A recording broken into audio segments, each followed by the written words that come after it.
The herb of eternal life के लिए जूहियन और ताइजुन बिडिंग करना स्टार्ट कर देते हैं। मुझे पता था कि ताइजुन को भी ये एहसास हो गया है कि ये क्या चीज है। एंशिएंट दालिया में एक लेजेंडरी एम्परर भी अपनी इटर्नल लाइफ के लिए इस हर्ब ऑफ इटर्नल लाइफ को ढूंढ रहा था और मेरे पास्ट लाइफ में आने से पहले मेरी पूरी बॉडी रैलिक की वजह से खराब हो गई थी और अगर मुझे हर्ब ऑफ इटर्नल लाइफ ना मिली होती तो मैं पहले ही मारा जाता। और क्योंकि हर्ब ऑफ इटर्नल लाइफ ताइजुन के पास थी तो मुझे उस चीज को हासिल करने के लिए हर घटिया काम करना पड़ा। तो इसका मतलब ताइजुन ने यहाँ पर इस हर्ब को हासिल किया था, जिस वजह से अगर इसके पास फिर से ये हर्ब आ जाएगा तो मेरे साथ वैसा ही होगा जैसा पहले हुआ था, जिस वजह से मुझे इसे हासिल करना ही पड़ेगा। द होस्ट भी इस बिडिंग से खुश होता है और सबको बताता है कि उस हर्ब से बोचुजुत्सु परफॉर्म करने का स्टेमिना बढ़ जाता है, जिसे सुनकर जूहियन हैरान हो जाता है और उन लोगों को बेवकूफ कहने लगता है। तो ये सुनकर बाकी लोग भी बिडिंग करना स्टार्ट कर देते हैं, जिस वजह से उसकी बिडिंग 10 मिलियन तक पहुंच जाती है। तो जूहियन भी बिडिंग करना स्टार्ट कर देता है और हम देखते हैं वो बिडिंग बढ़ते बढ़ते $50 मिलियन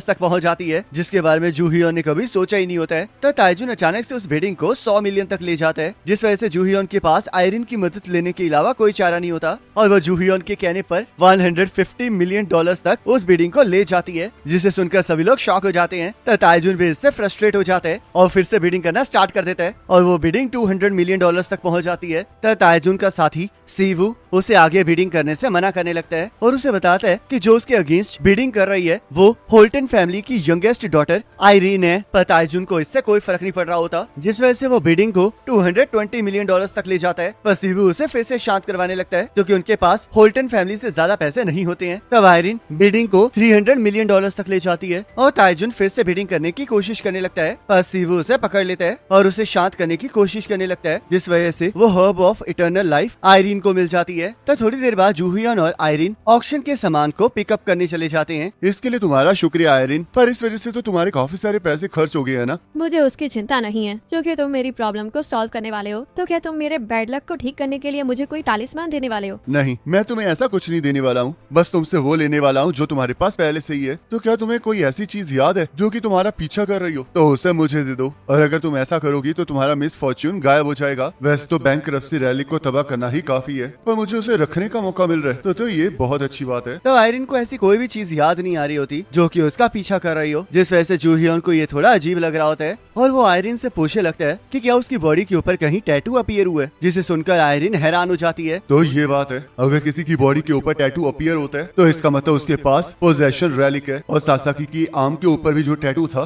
वो भी इस बात का प्रूफ था कि उसने फ्यूचर गाइड के साथ कॉन्ट्रैक्ट किया है और उसकी ऑनर बन गई है। कंज्यूमेबल रैलिक्स को कोई भी यूज कर सकता है, पर पोजेशन टाइप रैलिक को सिर्फ उनके मास्टर ही यूज कर सकते हैं। तब आयरीन जूहियन को अपने टैटूज की फोटो दिखाने लगती है, जिसे देखकर जूहियन हैरान हो जाता है। रुको जरा, ये तो बहुत ज्यादा रेयर टाइप का पैरासाइट रैलिक है जो कि अपनी होस्ट की बॉडी के अंदर रहता है और तुम इसकी पावर को आसानी से छीन भी नहीं सकते हो। तब जूहियन आयरीन को बताता है कि इस प्रॉब्लम को सॉल्व करने में थोड़ा टाइम लगेगा, जिससे कि आयरीन थोड़ी उदास हो जाती है। पर तभी जूहियन उसे अपना नंबर देता है और उसे यकीन दिलाता है कि वो कहीं और नहीं जाएगा, जिसे सुनकर आयरीन खुश हो जाती है। और जूहियन भी सोचने लगता है कि अगर वो आयरीन से उसके रैलिक को नहीं छीन सकता है तो वो उसे अपने करीब रखेगा। तब ऑक्शन वाले जूहियन के खरीदे हुए सामान को वहाँ पर ले आते हैं और उससे सारी पेमेंट करने के लिए कहते हैं, जिस वजह से जूहियन अपने साथियों को फोन करने लगता है, पर कोई भी उसका फोन नहीं उठा रहा होता। और यहाँ हम देखते हैं जी अपने साथियों के साथ भाग गया होता है और थोड़ी दूर जाकर उन्हें लगता है कि अब जूहियन उनका पीछा नहीं कर सकता है, जिस वजह से वो आराम करने लगते हैं और इस बात से बहुत ज्यादा खुश होते हैं कि वो लोग अमीर बन गए हैं। पर तभी सिल्वर एक्स आकर जे के पास वाली दीवार पे आ लगती है, जिससे कि वो तीनों डर जाते हैं। मानना पड़ेगा कि मेरे इतने ज्यादा डराने के बावजूद भी तुम लोग मेरे पैसों को लेकर भाग गए। जूहियन, आखिरकार तुमने हमें कैसे ढूंढा? इन्हें ढूंढना तो बहुत ज्यादा आसान था क्योंकि सिल्वर एक्स डायरेक्ट इनके पास मुझे ले आई है। जूहियन, जैसा तुम सोच रहे हो वैसा कुछ भी नहीं है। अपनी बकवास बंद करो और अपनी सजा के लिए तैयार हो जाओ। तो जूहियन उस रैलिक को एक्टिवेट कर देता है जिसे उसने आज ऑक्शन हाउस में जीता होता है, जिस वजह से वहाँ पर एक पिलर आ जाता है जो कि कॉड ऑफ लॉ को दर्शाता है और इस चीज पर वर्क करता है कि ओपोनेंट जो आपके साथ करेगा उसके साथ भी वैसा ही होगा, जिस वजह से वो एक काउंटर टाइप रैलिक होता है और ओपोनेंट के अटैक को भी उसकी तरफ दोबारा से फेंक सकता है। तो जे और उसके साथी बहुत ज्यादा डरने लगते हैं और जूहियन अपने रैलिक की मदद से जे और उसके साथियों के हाथों को बांध देते हैं।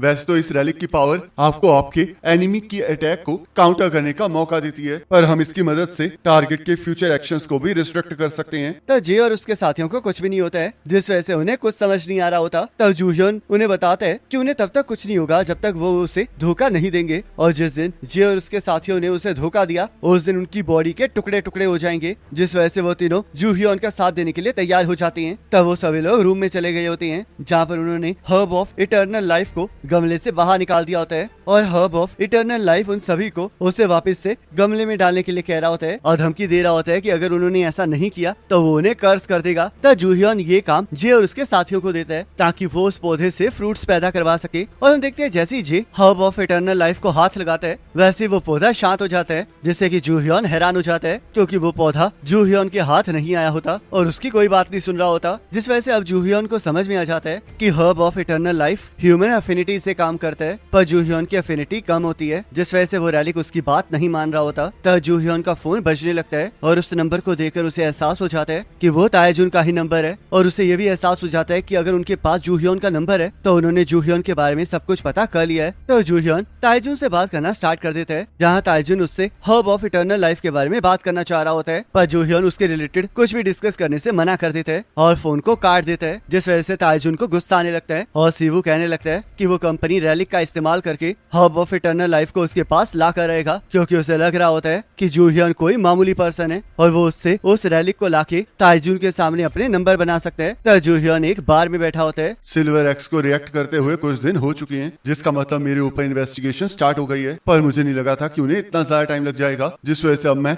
इंतजार करते करते थक गया हूँ। तब सीवू वहाँ पर आ जाता है और जूहियोन को यकीन नहीं आ रहा होता कि वो अकेले ही आया है, जिस वजह से उसे लगने लगता है कि वो लोग उसे अंडर एस्टिमेट कर रहे हैं। तब जूहियोन सीवू की बातों का जवाब नहीं दे रहा होता, जिससे कि सीवू को गुस्सा आ जाता है और जूहियोन को भी एहसास हो जाता है कि सीवू अपने साथ एक रैलिक को लेकर आया है। तब सीवू के चिल्लाने की वजह से जूहियोन उसके पेट में कोनी मार के उसे नीचे गिरा देता है और ऐसे एक्ट करने लगता है जैसे कि वो उसे जानता ही ना हो। तब सीवू उसे एक्टिंग करने से मना करता है और उसे याद दिलाता है कि वो लोग माइडस के ऑक्शन हाउस में मिले थे। तो जूहियोन सीवू को चिढ़ाने लगता है, जिससे कि सीवू को गुस्सा आने लगता है और उसकी डोमिनेंस कम हो जाती है। तो ये है इसकी कमजोरी। सीवू ऐसा पर्सन है जो कि सबके सामने एक ब्रेव फेस दिखाता है, पर असल में वो अपनी बहुत सारी इनसिक्योरिटीज को छुपा रहा होता है, और अगर तुम इसे गुस्सा दिलाने की कोशिश करोगे तो ये अपने गुस्से पर कंट्रोल नहीं रख पाता है और इसकी सारी सच्चाई सबके सामने आ जाती है। किसी भी पर्सन की पावर ऑफ डोमिनेंस उसके मेंटल स्टेट से अफेक्ट होती है, और अगर ये पर्सन अपनी रैशनैलिटी को खो देगा तो ये कभी भी हाई लेवल रैली का इस्तेमाल नहीं कर पाएगा।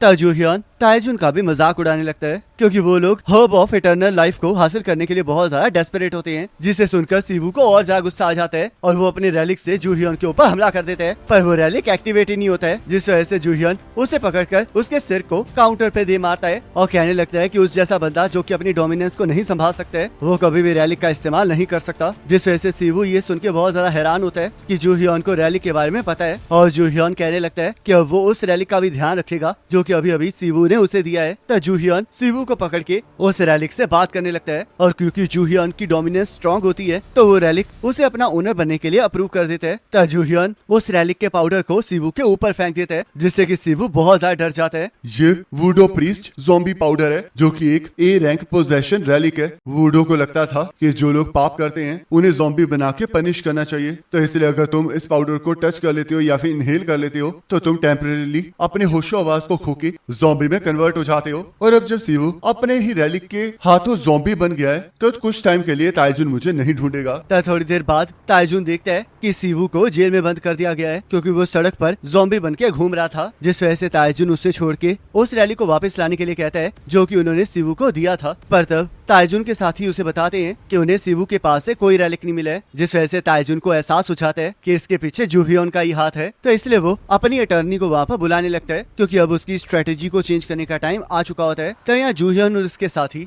लास वेगस से वापस आ जाते हैं और जूहियोन अपने सारे साथियों को उस सारे सामान को संभाल के रखने के लिए कहता है, क्योंकि वो उनके बहुत काम आने वाला होता है। आखिरकार मैंने इतने सारे रैलिक्स को हासिल कर लिया है और अब मेरे पास Egyptian funeral knife, the gold and silver axe, the rope, the Muramasa और वो सारी आइटम्स जो मैंने ऑक्शन में खरीदी थी और कुछ और रैलिक्स जो मैंने बाकी सभी से छीना था, वो अब मेरे पैसे कमाने के लिए काफी होगा। तो ताएजुन की अटर्नी ली जूहियोन से मिलने आ जाती है, जिसका एहसास जूहियोन को पहले से ही होता है और वो लोग एयरपोर्ट के कैफे में ही बात करने चले जाते हैं। तुम्हें इतना चौकन्ना रहने की कोई जरूरत नहीं है, क्योंकि चेयरमैन ताएजुन तुम्हारी एबिलिटीज की वजह से तुम्हारी इज्जत करते हैं, तो इसलिए उन्होंने मुझे ये कॉन्ट्रैक्ट बनाने के लिए कहा है जो कि $100 मिलियन का है, और इसके बाद तुम्हें मंथली सैलरी अलग से मिलेगी और हम तुम्हारी पर्सनल लाइफ में भी इंटरफेयर नहीं करेंगे। क्या तुम मजाक कर रही हो? तुम ये कहना चाहती हो कि मैं स्लेव कॉन्ट्रैक्ट को साइन कर दूं? जरा सोच के बोलना कि आखिरकार तुम क्या कहने वाले हो। तुमने सोचा है कि जिस चीज को तुमने सीवू से चुराया है, तो अगर उसके खिलाफ चेयरमैन ने एक्शन लिया तो तुम क्या करोगे? तुम्हें पता है ना कि वो कितने ताकतवर हैं और वो तुम्हारे साथियों को ऐसे ही गायब कर सकते हैं, और उनके लिए तुम्हें गायब करना भी ज्यादा मुश्किल बात नहीं है। तो तुम ये कहना चाह रही हो कि अगर मैं तुम्हारे लिए काम नहीं करूंगा तो मैं मारा जाऊंगा? पर मैं तुम्हें बता दूं कि तुम्हें इस बात का ध्यान रखना चाहिए कि आखिरकार तुम किसके खिलाफ लड़ने जा रही हो, और इस रैली को देखकर भी तुम्हें एहसास हो ही गया होगा